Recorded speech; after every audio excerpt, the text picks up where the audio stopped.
Good morning students. अब तक हमने स्टडी किया कि money creation bye commercial bank किस तरीके से होता है। आज हम स्टडी करेंगे हमारा topic central bank and functions of central bank के बारे में। सबसे पहले हम बात करते हैं सेंट्रल बैंक क्या होता है। अगर हम सेंट्रल बैंक की बात करें तो सेंट्रल बैंक क्या है, एक अपेक्स बैंक है जो पूरी कंट्री के बैंकिंग सिस्टम को कंट्रोल करता है।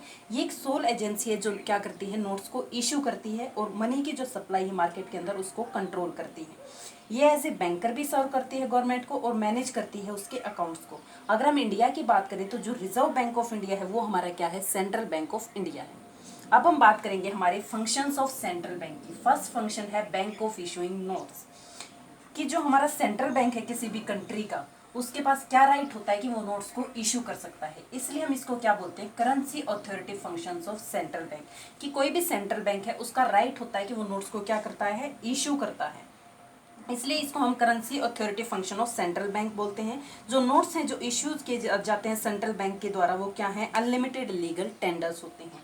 अब हम बात करेंगे सेकंड पॉइंट के बारे में, बैंकर टू द गवर्नमेंट। की जो सेंट्रल बैंक है वो एज ए बैंकर भी है गवर्नमेंट के लिए, एजेंट भी है और एडवाइजर भी है। अगर हम बैंकर की बात करें तो किस तरीके से बैंकर के गवर्नमेंट के लिए बैंकर है कि वो गवर्नमेंट के क्या करता है, अकाउंट्स को मैनेज करता है।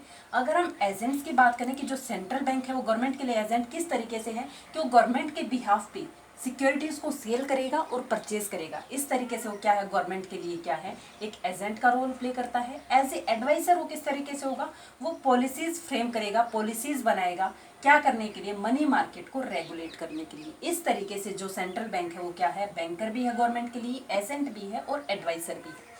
उसके बाद हम बात करेंगे थर्ड पॉइंट की, that is banker bank and supervisory role. कि as a banker bank it has almost the same relation with other bank. की एज ए बैंकर बैंक इसका क्या रिलेशन है, सेम वही रिलेशन है जो कमर्शियल बैंक का अपने कस्टमर्स के साथ होता है। यहाँ पे हमने 3 ऑब्जर्वेशंस को नोटिस किया। फर्स्ट क्या है, सेंट्रल बैंक क्या करेगा, एक्सेप्ट करेगा डिपॉजिट्स कमर्शियल बैंक से और उनको क्या करेगा, ऑफर करेगा लोन। फर्स्ट में क्या था कि डिपॉजिट एक्सेप्ट करेगा कमर्शियल बैंक से और उनको ऑफर क्या करेगा, लोन। सेकंड में क्या है, provide clearing house facility to commercial bank. कि कमर्शियल बैंक को क्लियरिंग हाउस फैसिलिटी प्रोवाइड करेगा। और जो क्लियरिंग हाउस फैसिलिटी किस चीज से रिलेटेड होती है, चेक से रिलेटेड होती है। और नेक्स्ट है ensure that commercial bank shows compliance to directories. Third में क्या बताता है कि अगर ये अपना सुपरवाइजरी रोल प्ले करता है तो जो सेंट्रल बैंक हो क्या इंश्योर करेगा कि जो कमर्शियल बैंक हो क्या शो करेगा, कॉम्प्लायंस शो करेगा अपने डायरेक्टरीज के अगेंस्ट। कैसे शो करेगा, जैसे कि हमारा CRR है, SLR है, उससे रिलेटेड क्या करेगा, कॉम्प्लायंस शो करेगा। जो सेंट्रल बैंक हो चेंज भी कर सकता है CRR को और SLR को, क्या कर सकता है, चेंज भी कर सकता है कैश रिजर्व रेशो को और स्टैट्यूटरी लिक्विडिटी रेशो को। सेंट्रल बैंक क्या कर सकता है, चेंज भी कर सकता है अगर उसको जरूरत पड़ती है। ये हमें इंश्योर करता है कि जो कमर्शियल बैंक है वो क्या शो करे, कॉम्प्लायंस शो करें अपने डिजायर्ड टारगेट को अचीव करने के लिए। उसके बाद हम बात करेंगे लेंडर ऑफ लास्ट रिसोर्ट के बारे में। इसका मतलब क्या है कि अगर कोई कमर्शियल बैंक है, अगर वो फेल हो जाता है कि उसको फाइनेंशियल हेल्प कहीं से भी नहीं मिलती तो कहाँ अप्रोच करेगा, सेंट्रल बैंक के पास अप्रोच करेगा। लास्ट में सेंट्रल बैंक क्या करेगा, लोन देगा उस बैंक को। किसके अगेंस्ट लोन देगा, उसकी सिक्योरिटीज के अगेंस्ट उसको क्या देगा, लोन देगा।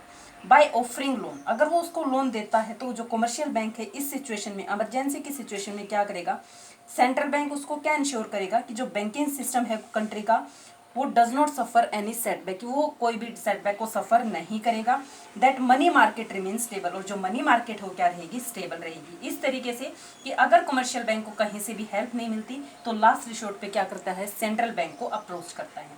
अगर हम नेक्स्ट पॉइंट की बात करें, कस्टोडियन ऑफ फॉरेन एक्सचेंज। कि सेंट्रल बैंक क्या है, कस्टोडियन है ऑफ फॉरेन एक्सचेंज नेशंस का। ये एक्सरसाइज करता है, मैनेज करता है फ्लोटिंग्स को, क्या करने के लिए, स्टेबिलिटी करने के लिए एक्सचेंज रेट के अंदर मैनेज करता है। Floatings refers to it manage and purchase of foreign exchange with a view to achieving stability of exchange rate. क्या करने के लिए, स्टेबिलिटी करने के लिए। किसकी स्टेबिलिटी, एक्सचेंज रेट की। किसके लिए, डोमेस्टिक करेंसी के लिए। ये क्या है, कस्टोडियन है फॉरेन एक्सचेंज का। अगर हम नेक्स्ट पॉइंट की बात करें, कंट्रोल ऑफ क्रेडिट, कि ये क्या करता है, कंट्रोल करता है सप्लाई ऑफ क्रेडिट को किसी भी इकोनॉमी के अंदर। जो सेंट्रल बैंक है वो कंट्रोल करेगा सप्लाई ऑफ मनी को। किस सिचुएशन में कंट्रोल करेगा, या तो इन्फ्लेशन की सिचुएशन चल रही है उससे कोप अप करने के लिए, या डिफ्लेशन की सिचुएशन चल रही है उससे कोप अप करने के लिए। अगर इन्फ्लेशन की सिचुएशन चल रही है तो सेंट्रल बैंक क्या करेगा, मनी की सप्लाई को रिड्यूस कर देगा, कम कर देगा। और अगर डिफ्लेशन चल रहा है तो मनी की सप्लाई को क्या कर देगा, इंक्रीज कर देगा, रेज कर देगा। सो स्टूडेंट्स, ये था आज का हमारा topic, functions of central bank. Thank you.